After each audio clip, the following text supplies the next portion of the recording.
Morning, not on Priyanka Chopra, but on Union Finance Minister Arun Jaitly, who's got to present the budget. He doesn't present any awards and may get both bouquets and brickbats as a result of what he does, because he faces a tough task today of balancing the needs of the farm sector as well as industry, balancing the demands that are being made to keep the fiscal deficit under control, even while increasing public spending. So lots of challenges really before the finance minister as he brings his bag out of the North Block and proceeds to Parliament in a short while from now. Shankar Acharya, you've seen these scenes more than anyone else. How many budgets? 6, 7? 9. 9 in all. So you're 2 interim. So you're just short of Morarji Desai's record of having presented the most budgets. I think his is 10. Mr. Desai presented 10 budgets if you look at interim as well as regular budgets. Your sense though, is this, we call, I think increasingly every budget is made out to be a make or break budget, but really there's a sense that this is the third budget of this government. Is this the time where Mr. Jaitly now needs to walk the talk? Rajiv, my own view is this should be a kind of stick to basics budget, because I think we have to remind ourselves that budget is only one component of economic policy making which occurs throughout the year. I mean, look at some of the big things that were started and are still either not happening or waiting to happen. GST, for example. Or the bankruptcy bill. Yeah, or the bankruptcy bill. Are you saying a lot of this has to happen outside the budget increasingly? Because, when you first announced it, say the bankruptcy bill last year, Mr. Jaitly did it, that was an important initiative announced in the budget. But you can't keep making announcements if you are not delivering on what you said in previous years. And one has to remember, in the first 2 budgets you can get away with just announcements, but by the time of the third budget it has to be delivery. And from that point of view, I think it's much more focusing on things that have already been promised. For example, again, something very concrete which I think has to be touched on in this budget, in my view, corporate tax reform. You recall last year he said that he's going to bring it down to 25%. 1% at a time over 5 years or whatever. He didn't say yes. 1 or 2% at a time. But very importantly, he also said it should be revenue neutral the way it's done, because you would reduce, hack away at exemptions which currently exist, which is the tough part to do. It's easy to drop the rate. Now, if in this budget he does not even reduce 1%, I think there's a huge credibility problem. Then why did you say what you said? So I'm just wondering though, the point that we made also earlier, a lot of what Mr. Jaitly needs to do is outside the budget, in Parliament. One of my headlines this morning is that there's likely to be a fractious budget session already. You've got the opposition possibly even dealing the budget at 11 a.m. because they intend to shout and scream about sedition charges that have been put against Sitaram Yechuri, Arvind Kejriwal, Rahul Gandhi, D. Raja. I'm just wondering, Prasenjit Bose, is the left in particular up in arms at the moment? And this entire unwillingness to work with the government on critical legislation, why can't you separate your politics from the economics? Is a question that people out there are asking. You have a political problem with this government, please settle it. But there are economic challenges. GST, bankruptcy bill need to be also passed. Well, Rajdeep, I think that the question should be asked from the government that, why are they going around slapping sedition charges against key opposition leaders, university students? I don't think this is something which happens. Why can't that be separated from the economy? That's all I'm asking. This country needs, we all agree, I think there's a broad consensus. This is a job emergency. You need jobs, you need growth, you need We don't need sedition cases. No, you do. Why don't you, in a democracy, you can't go around slapping sedition cases Is against it not opposition possible leaders? to separate this political confrontation in and outside Parliament from the needs of the economy? If you ask me, I don't think that, the budget session is actually meant for these kind of things. But if a government is going around slapping sedition charges, it is bound to find its reflection in the Parliament. How can you help not doing it? I don't think that the burden is really on the opposition, that they have to somehow behave responsibly just because it's budget day. It's a very outrageous thing that has happened. So I think that there has to be a strong reaction. Can I just get let's get a fix on that before we move to the nitty-gritty of a lot of what Shankar has said there, that can we resolve this political confrontation? It's been persisting over a decade now. If you go back to the UPA years and now to the NDA, it's becoming more and more difficult to bring in legislation. you've got two major legislations, bankruptcy bill and GST, which perhaps again won't get passed. And Prasenjit Bose says you can't separate the two. Can you? Is it possible to separate the politics which has become adversarial from a growing concern over the economy? Possible? Gentlemen? Yeah. I think it is. Look, one, on the GST, what we have to make clear is that the objection of the Congress, which is what is holding it up, and let's see whether the objections make sense and is legitimate, independent of not passing legislation. Their key demand is that the rate of taxation be in the Constitution. Now, several people have pointed out, and this is, Chidambaram, the former chief minister, the former finance minister, as well as a leading lawyer of the Congress and the nation, has come out with this demand. How, you please explain to me. That you cap the tax limit at 18%. He knows it. He knows it. The Congress knows it. Everybody knows it. That you cannot do that. So, but they keep persisting with the demand, and the TV channels, and nobody calls their bluff. We keep saying that you have to do this, they have to do this, etc. This is the key thing holding it up. Now, please, somebody, Prasenjit or somebody, Meera, let them explain. Does this make sense? Then we can move on to other stuff. I don't hold any beef for the Congress party. But Meera Sanyanda, both you and Prasenjit dabble in politics unlike the rest of us. Which is why we want to try and understand. As politicians, is there a recognition that there are certain issues which need to be separated from this confrontational, combative politics? The Aam Aadmi Party today will probably take up the issue again of sedition and join hands with the Congress in Parliament. And then you've got a situation where Mr. Jaitley's budget, irrespective of what he says inside it, will not lead to any more legislative business being conducted in an entire budget session. And this is happening session after session. So Rajdeep, let's talk about how these things are to be managed. In your TV studio or in any of our companies, when you want something done, you move in a spirit of collaboration. I completely agree with Prasenjit. Here you have absolute provocation. I mean, I'm all for bipartisan passing of bills which are important to this economy. But on the very eve of the budget, when you go about doing something so provocative and actually so foolish, and something which everyone is aware will not stand up to legal scrutiny, the question is, why are you doing it? Are you completely incompetent? Are you completely insensitive? Or are you completely delirious about what you are doing? Do you want the economy to move forward? When you talk of maximum governance, is this what maximum governance means? It is absolutely not. I mean, I am completely shocked that the government should be so insensitive. They are really, जो कहते हैं, अपने पैर पर कुल्हाड़ी मारना. ताली हमेशा दो हाथ से बजती है. यहाँ पर आप थप्पड़ मारते जाओ, and you expect that things are going to pass in Parliament. It is completely unlikely. Can I just add someone to answer the question, very limited question on GST, on the GST and the constitutional requirement by the Congress that the tax rate be in the Constitution? Just a very limited question. Simple answer. It should not be in the Constitution. I think it is completely unlikely. But I will say this.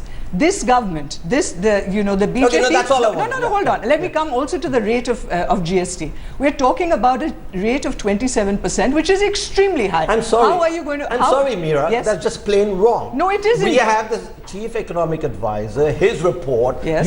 You can shake your head, but the point is what the government has agreed to, whether it gets passed or not, is something separate. Yes. But let's state the facts as they are. Is a revenue neutral rate of something like 14 to 16%. Where you get your 27%, I don't know. And I think the public needs to know where is this 27%? 27%. First of all, I think let us know. Okay, one by one. I think Mr. Bhalla is correct while he is making the criticism of the Congress vis-a-vis, the whole stand of getting the rate fixed in there. Yeah, I think it's not a very reasonable thing to do. But I think that he should also do well to remember that Congress is not the first opposition party to do politics, so-called over GST. I mean, the Congress UPA government was also trying to pass the GST. And BJP was doing politics over GST. So that's the whole point. That is how Indian democracy works. No matter how much ever your utopia can be, that there should be a while we are on that subject, let me make it very clear that the BJP, when it was in opposition, managed to pass all the laws that the Congress proposed that shouldn't have been passed, and managed to obstruct all the bills Absolutely. that should have been passed. So Agree. there is no comparison. No, Okay? can I- So no, that has I- happened. Let's make it very clear. No, I'm trying to make a larger point. There are people today who will watch Mr. Jaitley's budget with high expectations. Do you believe, though, that the real challenge for Mr. Jaitly lies outside the budget? And in what he's able to do beyond the budget in Parliament, what this government is able to do through the cabinet system. You wanted to make a point, Dr. Acharya, as you were hearing this debate over GST, because out there, it's almost as if GST is a magic bullet. Bring in GST, there'll be 7.5% will become 8.5%. And you've suddenly got the economy back on track. Is it as simple as that? And therefore, is that breaking the political logjam? The political challenge before Mr. Jaitly is even bigger at the moment than the economic challenge. No, I completely agree with you, Rajdeep. In fact, point I was going to make was made by Sujit. I don't know if you heard it because you focused on some mechanics on television, which is that actually during the UPA government, the BJP didn't block all bills. It just blocked the good ones. I mean, if you No, look but that's precisely the problem, isn't it? you look at rather ill-designed Food Security Act went through. You look at the new land acquisition bill act, Narega. whatever, it went through. Later on, of course, they realized, What a mistake. maybe they shouldn't have, and tried very hard. So I think the real problem we do have, and I don't have a solution to this, is that populist bills, which need not be good ones, they're just populist, popular in the truly popular sense, go through. Nobody will ever in Parliament oppose something which increases reservation. The courts might strike it down, but in Parliament it never does. I mean, because it's seen as hot potato. May not be a great idea. Yes, Ajay. So, if I've not been around since we got independent, but what I understand is that every budget speech since independence has started with farmers, and every finance minister has said that farmers must progress, rural India must progress, and Parliament has never stalled for it. And today also farmers have not progressed, rural India has not progressed. So there was unanimity that farmers must progress in Parliament, but it has not led to anything. And the key answer is just not allocations in the budget. It's how you allocate those funds become important. I'm just wondering whether a lot of what therefore is done is rhetoric. At the end of the day, the nitty-gritty, the mechanics of it, the ability to actually, the fine print, the ability to take big risks. Manish, you were mentioning before in the break to me about the education sector and the need to take big risks, the need for technocratic solutions rather than, have more government in a sense in place. And one of Mr. Modi's sort of mantras has been less government, more governance. I'm just wondering whether that involves, for example, taking those big risks today on the economy. He's taken a big risk on foreign policy, goes to Pakistan on the 25th of December, meets Nawaz Sharif in an impromptu meeting. Should he be taking those big risks on the economic sector? I haven't seen the major big risks so far that Mr. Modi has taken in 2 years now almost in power on the economy. What is that big risk that he can now take, that Mr. Jaitly can take in this budget? Well, I mean, fundamentally, we need to shift from what to how and who. I think what has been known for years, you could fix education by changing the date on the Kothari Committee report of 1968. Apprenticeship Act reform was the 20th point in Indira Gandhi's 20-point program in 1975. So my sense, and India only has 3 lakh apprentices, Germany has 3 million, Japan has 10 million, China has 20 million. So when you talk about skills, and that's what I hope will be a big announcement today around apprenticeships, is to recognize that, this is a plumbing problem. This isn't a problem like cancer or climate change, the 3 E's of education, employment, and employability. So I know all of you talk a lot about taxes when you talk about income tax or GST, but payroll taxes. India has the highest payroll confiscation in the world. Provident Fund, ESI, EDLI, EPS is 45% of salary. Whenever we go to a job fair and give somebody a 10,000 rupee salary, he says, haath wali salary or chitti wali salary? And he's not talking about income tax, he's not talking about GST, he's talking about these crappy. Provident Fund is the world's most expensive government securities mutual fund. ESI is India's worst health insurance program. It has a claims ratio of 48%. There's no health insurance program in India with a claims ratio of less than 90%. So to my mind, what I would look for at least, and the big risk would be to recognize that apprenticeships are a very important part of doing things. I think payroll taxes will be a very important part of reducing, and I think increasing formal employment has already been highlighted. And in higher education or in school education, it's just the recognition that the amount of regulatory cholesterol in the system, you just have to take an axe through it. We're over-regulated, under-supervised, our kids aren't getting jobs, skill isn't connected to higher education, school isn't connected to skills. I like the word regulatory cholesterol. I'm just wondering whether 25 years after Manmohan Singh's budget, the time has come to remove whatever regulatory cholesterol now exists within the system. I mean, surely if you can't do it now, when are you going to do it? This is a majority government. You know, I interestingly read Mr. Chidambaram say this, that, you know, unlike my government, this is a majority government. If this government cannot take the big risks on the economy, which government can? Do you go along with that? Well, you know, we were talking about the opposition holding up parliament, yes, etc. Today. The nice or the positive thing in all of this is a money bill. The Rajya Sabha doesn't come in, all of these guys walk out, you will still get the budget passed, yes, etc. So I think that is where having a majority, where Chidambaram is right, that these guys have it easier. That is to say, they have a majority, which is the first time since 1984. So, you know, it's time for them to deliver. They're already almost halfway through.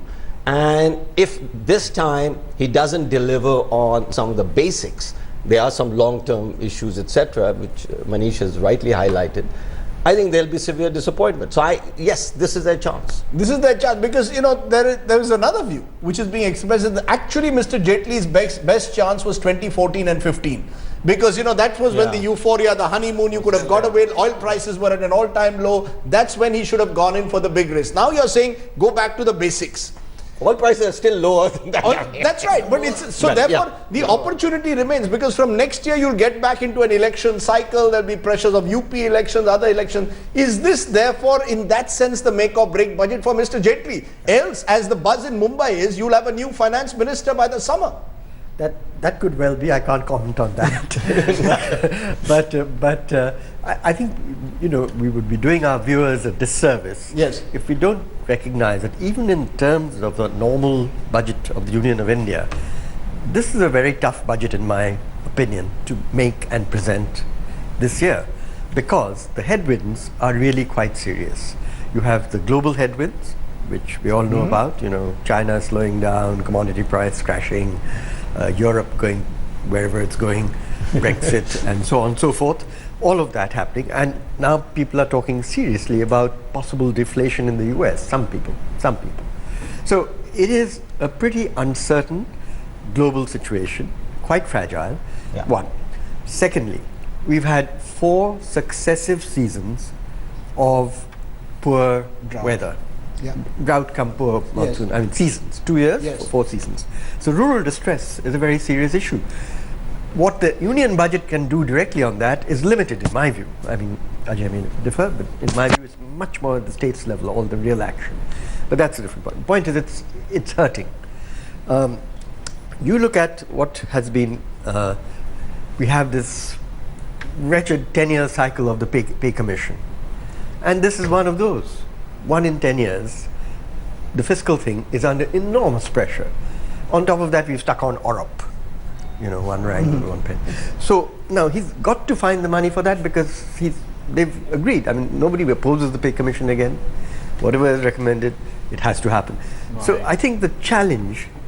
So it's a tough exam. It's a tough exam to make it even halfway reasonable. I would say that if he meets the Hippocratic Oath test, do no harm. You're saying do no harm. This is a budget where you do no harm. Prasanjit, you know, you've got a lot of people here who are talking about regulatory cholesterol, take it out of the system. The left, on the other hand, over the years will probably, if he were to even step in that direction of removing regulatory cholesterol, of sort of easing, you know, much more rationalization on tax rates, the left would perhaps start opposing many of these measures of the government. I mean, without understanding the extent of the challenge that the finance minister faces today. Before coming to the left and right of it, I think let us first at least look at the facts. Where do we stand as an economy today? I think the economic survey purveys a sense of complacency. And I would agree with what Mr. Acharya was saying, that actually we are in a very serious situation as far as the economic state of the economy is concerned. The global economy is deteriorating, and the focus of the crisis or the recession has now shifted to the emerging economies. And tomorrow, if there is a big crisis in a country like China, then obviously an economy like India cannot remain unaffected. Now the point is that are we really prepared for it? All right. And if you look at firstly the growth figures that are coming out, I don't think it's a question of being on the left ideologically. I think that there's a problem. I don't think that India, what gets reflected in the figures that we are the fastest growing economy in the world, in a situation where for 2 consecutive years your food grain production has actually stagnated, your agriculture is hardly growing, and a sector which employs almost 40% of your workforce. Right. Your industry is laden with humongous amounts of debt. Your public sector banks are in the red.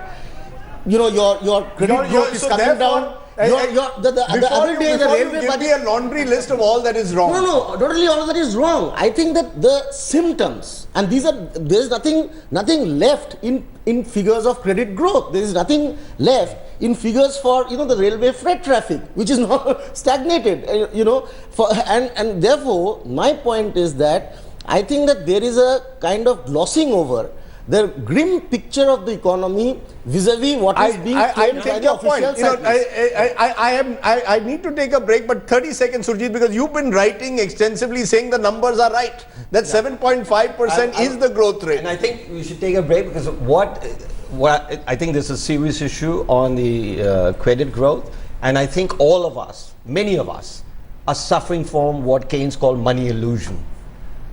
11% credit growth. What is the inflation now? 1%, 2%. That's 10% real. 1%, 2% inflation in what sense? Okay, even 3%. All I'm saying about numbers in a moment. GDP deflator, which is an aggregate of total inflation in the economy, is anywhere between -0.5 and +1. But let me take a break as we quibble over numbers. I think the fact is he faces a big challenge. I think we sometimes tend to underestimate the nature of the challenge. Some of it is inherited, some of it is global. And the fact is that some of it is also what I want to come back to, the Indian macroeconomy today is the best it's ever been in our history, and I want to discuss this. Yes.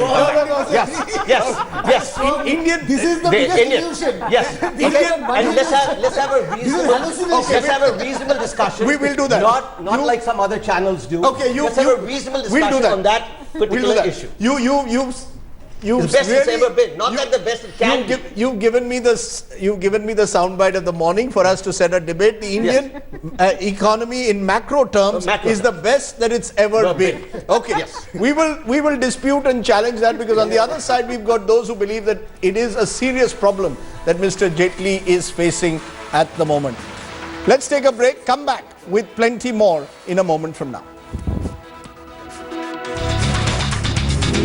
I feel some of the concessions which have been allotted to the senior citizens need to be increased. For once, the tax slab, the 2.5 ceiling is grossly under thing. It needs to be increased, I think, because now we are mostly living on our savings, our income from the interest, rent and other things. So to, I think, overcome the inflation and other rising costs, the slab needs to be increased. It needs to be at least go up by 3.5 to at least 4 lakhs. To meet the day-to-day medical expenses, the limit of 30,000 rupees is very, very small. It should be increased to minimum 50,000 rupees. 3 major water plants have been shut down in Delhi, this time due to high ammonia levels. Major crisis in central and north Delhi. Aadmi Party Minister Kapil Mishra is saying that the पैसे वाले बाबू मेरा budget बना दो, पैसे वाले बाबू मेरा budget बना दो, बजट बना दो, बजट बना दो।